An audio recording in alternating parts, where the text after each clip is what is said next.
पढ़ता हूं हमारे अगले यूनिट के लिए, दैट इज कंट्रोल स्ट्रक्चर। हमारा यूनिट नंबर 2 है कंट्रोल स्ट्रक्चर। इसके ऊपर फ्रेंड्स, यूनिट नंबर 2 के ऊपर बहुत सारे ढेर सारे क्वेश्चन आपको देखने के लिए मिलेंगे। तो यहाँ पे सबसे पहला लेक्चर में मैंने इफ एल्स सिखाया था, पहला लेक्चर में मैंने क्या सिखाया था, इफ एल्स सिखाया था। बट डोंट वरी, आज भी मैं एक छोटा सा रिकैप दूंगा, जिससे जो बच्चे नए ज्वाइन हुए, आज पहली बार ज्वाइन कर रहे हैं, उनको भी पता चल जाएगा कि क्या होता है। इफ एल्स को डिटेल में मैंने लेक्चर नंबर 2 में पढ़ाया है। ये हमारा आई गेस चौथा लेक्चर है। मैंने ऑलरेडी 1.5-2 घंटे के, 2.5 घंटे के ऑलरेडी 4 लेक्चर लिए हैं। 4 लेक्चर लिए, 5वां लेक्चर है हमारा, टोटल 7 घंटे का। तो अभी ना ध्यान से समझिएगा, मैं यहाँ पे बोलता हूं, इफ यू स्टडी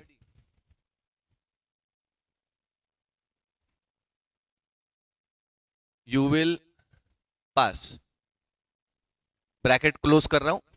उसके बाद मैं लिखता हूं else you will fail.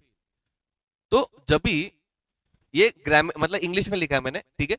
If के साथ हमेशा ना दोस्तों कंडीशन आता है, हमेशा क्या बोलता है, इसको मैं क्या बोलता हूं, कंडीशन। इसको हम लोग बोलते हैं कंडीशन। कंडीशन हमेशा किसके साथ आता है, इफ के साथ आता है। और एल्स मतलब बचा हुआ पार्ट। कंडीशन हमेशा किसके साथ आता है, इफ के साथ में आता है, और एल्स मतलब बचा हुआ पार्ट। अगर मेरा कंडीशन, इफ के अंदर जो कंडीशन लिखा है वो ट्रू है, तो ये इफ ब्लॉक के अंदर आएगा और जो भी चीज बोला है उसको एग्जीक्यूट कर देगा। अगर ये कंडीशन फॉल्स हुआ तो वो कहां पे आएगा, एल्स ब्लॉक में आएगा। इसको हम लोग बेसिकली बोलते हैं इफ एल्स। इसको क्या बोलते हैं, इफ एल्स। फटाफट चैट बॉक्स में टाइप करो इफ एल्स, स्मॉल लेटर्स में लिखना है if else in the chat box, अगर समझ में आया इफ एल्स। इसके बाद में आपको मैं बताता हूं इफ एल्स लैडर। इसके बाद में मैं आपको बता रहा हूं इफ एल्स लैडर। अभी इफ एल्स लैडर क्या है, इसका एकदम शॉर्ट में देखते हैं। देखो, 2 कंडीशन है, तो एक इफ पे चला गया, एक एल्स में चला गया। बट मान के चलो 3 कंडीशन आया, तो 3 कंडीशन के वक्त हमको इफ एल्स लैडर का इस्तेमाल करना पड़ेगा। ये इफ में आपका पहला कंडीशन, ठीक है, ब्रैकेट ओपन ब्रैकेट क्लोज।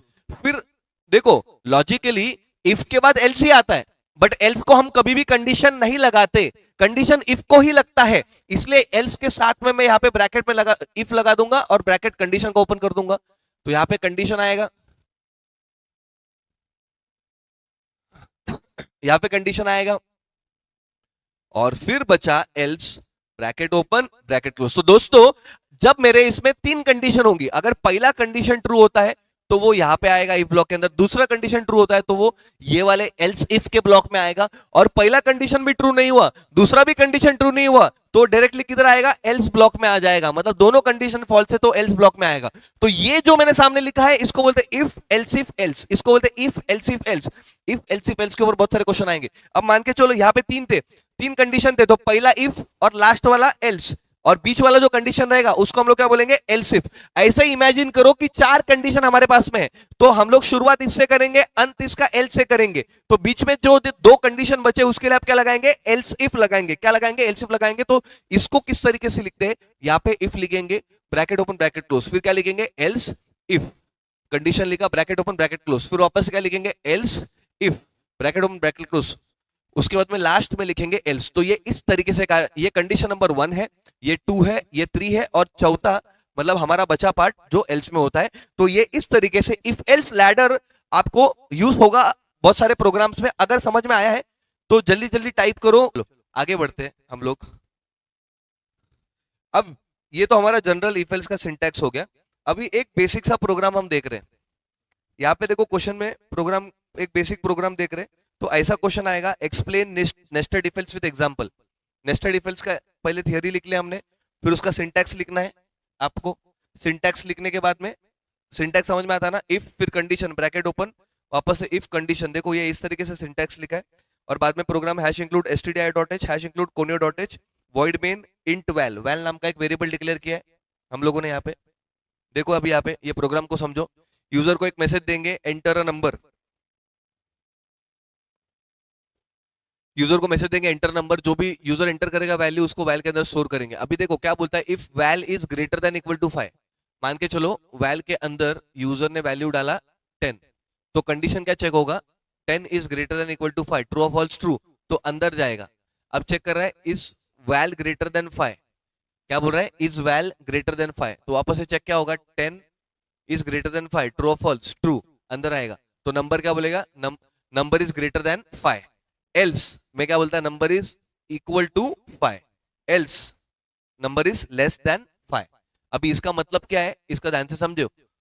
यहाँ पे देखो, मान के चलते हैं हम लोग का वैल का वैल्यू कितना है, मैंने 5 डाला, तो अभी यहाँ पे बोले क्या बोलता है, 5 is greater than equal to 5, true और फॉल्स? ट्रू और फॉल्स चैट बॉक्स में डालो, ट्रू और फॉल्स। देखो 5 is not greater than but it is equal to 5, yes और नो, तो वो अंदर आएगा। अब क्या बोलता है वापस से, 5 इज ग्रेटर देन 5, इसमें क्या आएगा, ट्रू या फॉल्स आएगा? 5 इज ग्रेटर देन 5, ट्रू और फॉल्स? यस, फॉल्स आएगा, बराबर ना। देखो 5 इक्वल है 5 से, बट 5 बड़ा नहीं है 5 से, तो उसलिए क्या बोला, यहां पे देखो मैसेज क्या डाला है, number is greater than 5, sorry else में मैसेज क्या डाला, नंबर इज इक्वल टू 5, और फिर यहाँ पे एल्स में क्या डाला, नंबर इज लेस देन 5। अगर ये हमारा कंडीशन फॉल्स होता है, मान के चलो यूजर ने अगर 4 डाला होता, तो चेक करते 4 is greater than equal to 5, false. तो इफ के बाद ये कहाँ पे आएगा, एल्स में, और क्या प्रिंट कर देगा, नंबर इज लेस देन 5। यहाँ पे आप इवन आउट का भी लिखो, नेस्ट आपको बेसिकली नेस्टेड इफ एल्स का यूज करके दिखाना है। ओके।